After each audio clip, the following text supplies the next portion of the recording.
Fala pessoal, tudo beleza? Professor André Cordeiro na área. E nessa videoaula iremos comentar algumas questões da prova de título de especialista em fisioterapia em terapia intensiva adulto de 2023. Então separei aqui 6 questões, iremos analisar cada questão, discutir cada alternativa e identificar qual é a alternativa correta e por que as demais estão incorretas. Se você tem interesse, está se preparando aí para uma prova de título, para um concurso público, para a realização de uma avaliação da primeira unidade, segunda unidade, você está na videoaula certa. Então não se esquece, se inscreve aqui no canal, também deixa aí embaixo seu like e compartilhe esse conteúdo com os seus colegas. Então é isso, bora pro vídeo.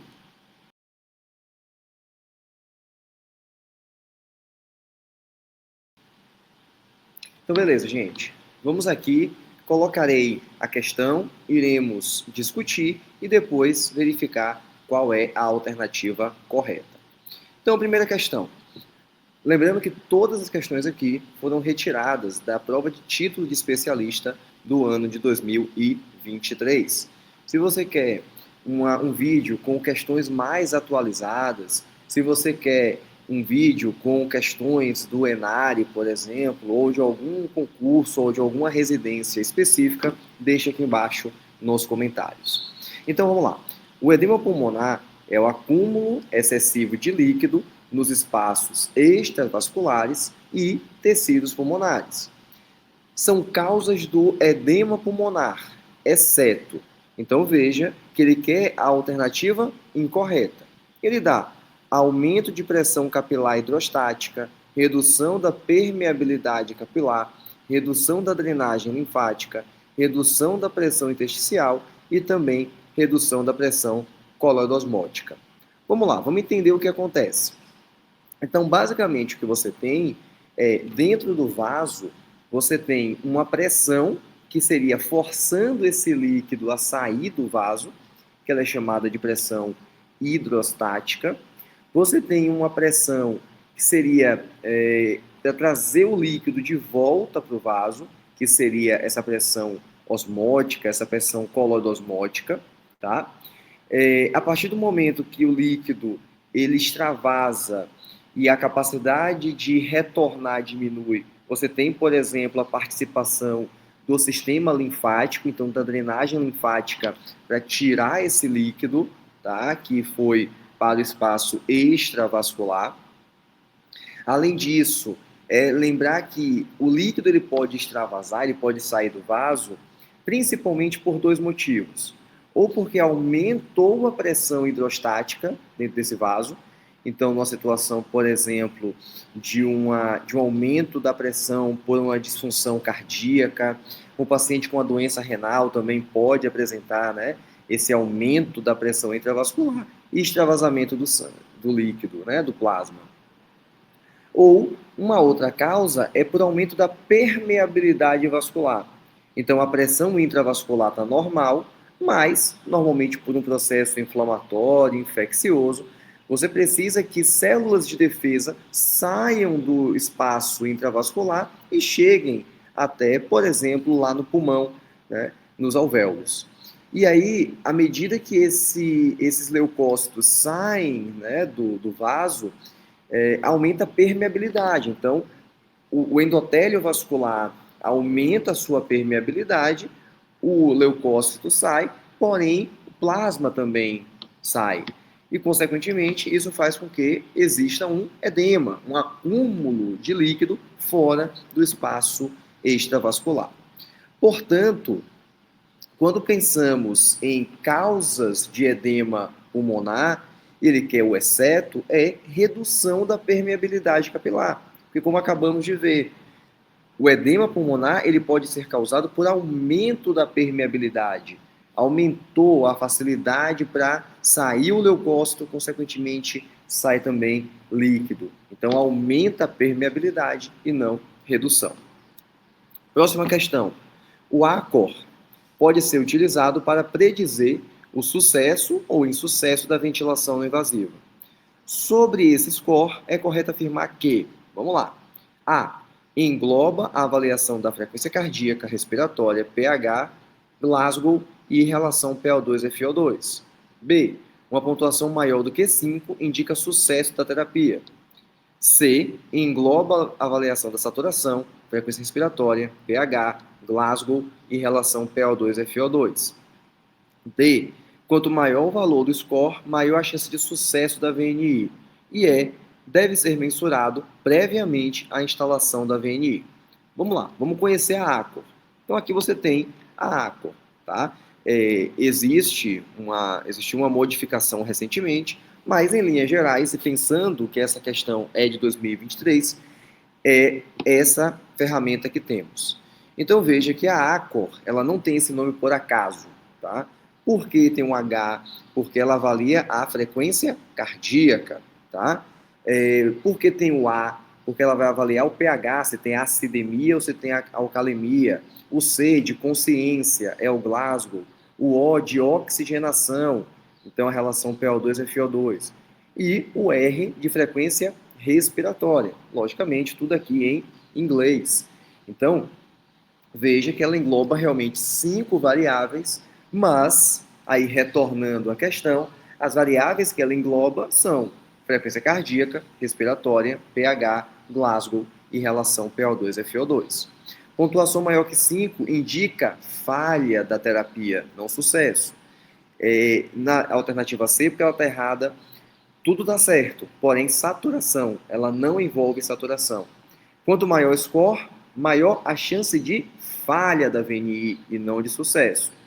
E ela deve ser mensurada após a instalação da ventilação não invasiva. Com, em média, 30 minutos após a instalação da VNI, você aplica essa ferramenta.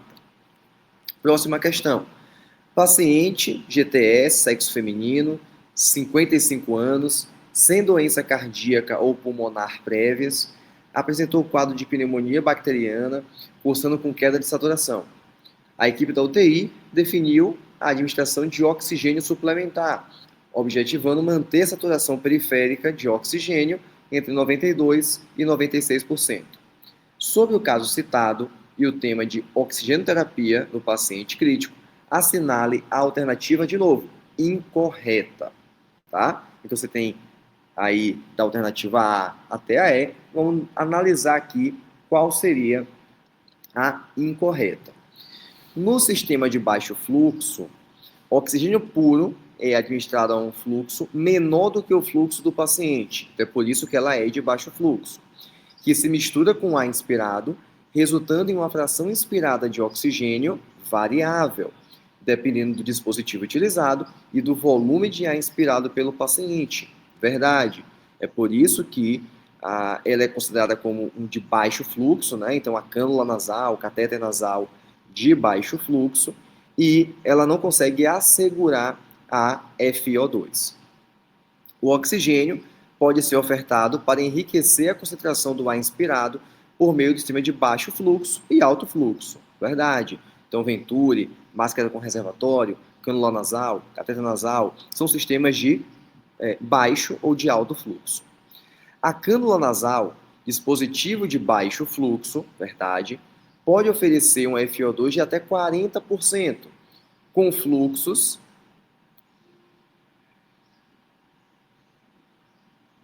Alternativa C.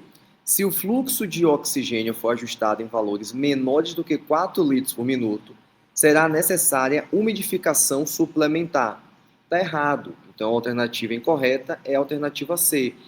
Porque existia uma recomendação inicial que até 4 litros por minuto não existe necessidade de umidificação suplementar. Passou disso, suplementar.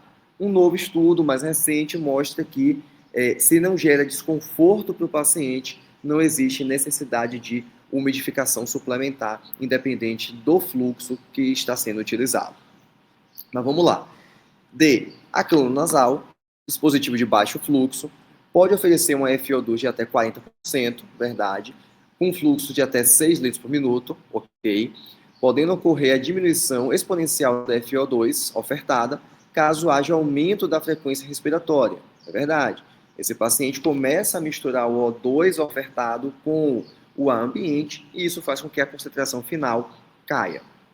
A máscara de Venturi fornece um alto fluxo de oxigênio, suficiente para exceder o pico de fluxo inspiratório do paciente. É verdade, e é por isso que a Venturi é colocada como um sistema de alto fluxo. Beleza. São consideradas contraindicações relativas da VNI, exceto. Então vejam que essa prova em específico utilizou muito de exceto, incorreto, tá? Então, exceto anastomose de esôfago recente, obstrução de vias aéreas, falência orgânica não respiratória, paciente com acidose hipercapnica por DPOC exacerbado, com rebaixamento de nível de consciência, incapacidade de cooperar, proteger as vias aéreas ou secreções abundantes. Então vejam que aqui eu coloco e trago para vocês uma lista, né, de contraindicações relativas e a última orientação prática de ventilação mecânica nos trouxe. Então tem uma lista que, se você parar e observar com cuidado, você também perceberá que muitas das alternativas vistas anteriormente estão aqui apresentadas. Então, gente, qual é a resposta, né, incorreta? O gabarito ele traz que pacientes com acidose hipercapnica, tá, por DPOC exacerbada, com rebaixamento de nível de consciência. Isso seria uma contraindicação relativa para o uso de VNI. Entretanto, se você perceber aqui, você verá que rebaixamento do nível de consciência com incapacidade de proteger vias aéreas, nos casos de hipercapnia, que é o caso do paciente, né, com DPOC, é um critério de contraindicação relativa. Mas olha o último, exacerbação de DPOC com hipercapnia, mas sem acidemia respiratória. Então, o que é que ele está te dizendo? Que nesse paciente ele pode estar exacerbado, esse paciente ele pode ter um rebaixamento de nível de consciência, mas a presença da acidose respiratória, de uma acidose hipercapnica, faria com que esse paciente não mais tivesse uma contraindicação relativa, e sim uma contraindicação absoluta ao uso da VNI. Próxima questão. Treinamento muscular inspiratório consiste em aplicar uma carga para o diafragma e a musculatura inspiratória e acessória durante a inspiração, com o objetivo de aumentar sua força. As técnicas utilizadas mais comuns para oferecer uma carga a essas musculaturas são os resistores de carga alinear e os resistores de carga linear, que é até mais comum. Sobre o TMI em pacientes ventilados mecanicamente, assinale a alternativa correta. Então vamos lá. Alternativa A. São critérios para iniciar TMI em pacientes ventilados mecanicamente por mais de 7 dias, estar alerta cooperativo, PIP maior ou igual a 10, FI maior do que 60, frequência maior do que 25, capaz de disparar o ventilador. Boa parte aqui é verdade. Porém, quando você pega ali, ó, PIP maior do que 10, FO2 maior do que 60, frequência maior do que 25, isso aí já anula a alternativa. Tem que ser tudo isso abaixo. Então, PIP menor ou igual a 10, PIP menor do que 60, frequência menor do que 25, tá? Grande parte dos pacientes críticos internados em UTI não é capaz de manter uma boa inspiração resistida prolongada. Na verdade, sim, ele é capaz. Mas vamos lá. Por isso, o treinamento intervalado de baixa intensidade seria a abordagem ideal para ser utilizada nessa população, devendo preferencialmente realizado com o paciente na posição deitada. Não, você tem aqui alguns erros, mas podemos chamar atenção em relação à posição. O melhor para o treinamento muscular é com o paciente sentado. Sempre que possível, coloque esse paciente sentado. C, já vimos aqui que é a correta. A ventilação aérea, a via aérea artificial, não exclui a realização do treinamento muscular, exceto em pacientes que necessitem de altos níveis de PIP, pois a desconexão pode diminuir o recrutamento alveolar e proporcionar desenvolvimento de atelectasia. É verdade. Então, como vimos na alternativa A, tem que ser uma PIP menor ou igual a 10, menor ou igual a 8, para indicar o treinamento muscular. Mas mesmo o paciente entubado, traqueostomizado, isso não contraindica. Eu posso conectar, por exemplo, o Power Brief diretamente no tubo ou no traqueóstomo. No TMI, devem ser enfatizadas as altas intensidades e o alto número de repetições. Não. Então, você tem pensamento de, nesse paciente crítico, nesse paciente que você objetiva, né, ali, uma melhora em relação ao condicionamento muscular desse paciente, intensidades mais baixas e, por vezes, com um número também baixo de repetições. Entre as séries de TMI, deve-se promover um mínimo tempo de descanso e evitar o retorno ao ventilador mecânico.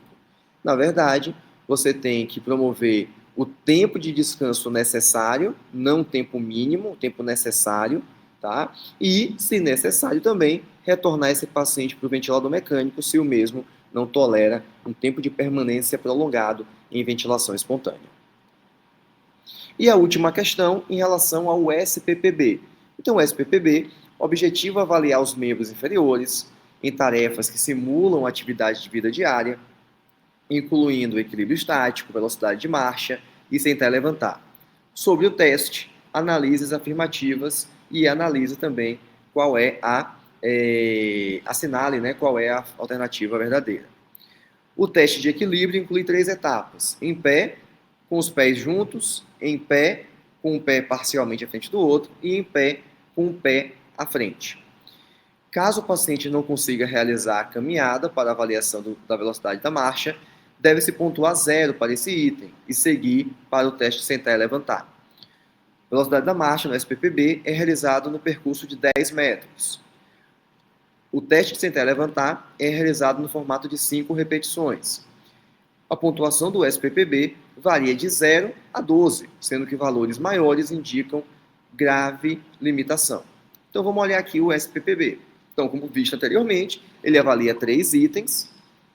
O equilíbrio, então inicialmente, né, o paciente em pé, pés colados, um pé parcialmente à frente do outro e no terceiro nível, um pé totalmente à frente do outro, variando pontuação de 0 a 4. Depois, a velocidade da marcha, que é realizada numa distância de 4 metros, tá? E o sentar e levantar, realizado com 5 repetições, ok? Cada item desse, a pontuação é de 0 a 4, portanto, a pontuação mínima é 0 e a pontuação máxima 12. Perceba que quanto menor a pontuação, mais limitado está esse paciente, quanto maior a pontuação, mais independente será esse paciente. Portanto, quando pensamos aqui na resposta, é a alternativa B. Somente 1, 2 e 4 estão corretas. Por que a 3 está errada? Porque ele fala que o teste de velocidade de marcha é realizado com um percurso de 10 metros. E como vimos, não, é um percurso de 4 metros. E por que a 5 está errada? A pontuação realmente varia de 0 a 12, entretanto, quanto maior o valor, mais independente é esse paciente, melhor é a condição funcional desse indivíduo. Então, beleza, gente? Comentamos aqui algumas questões da prova de título de especialista de 2023. E aí, quantas você acertou? Quantas você errou? Quais você tinha certeza ali da resposta? Quais ficou na dúvida? Importante é que conseguimos responder as questões, comentar cada uma, e agora é partir, continuar estudando mais para a sua prova, para o seu concurso, para a sua residência, independente do objetivo que você tenha. Se você quer alguma questão mais específica, de uma prova mais específica, de uma área também mais específica, deixa aqui embaixo nos comentários. Então não se esquece também, deixa aqui embaixo o seu like, compartilhe esse conteúdo com seus colegas, se inscreve aqui no canal e ativa também o sininho para receber notificação de novos vídeos aqui no canal. Então é isso, até o próximo vídeo.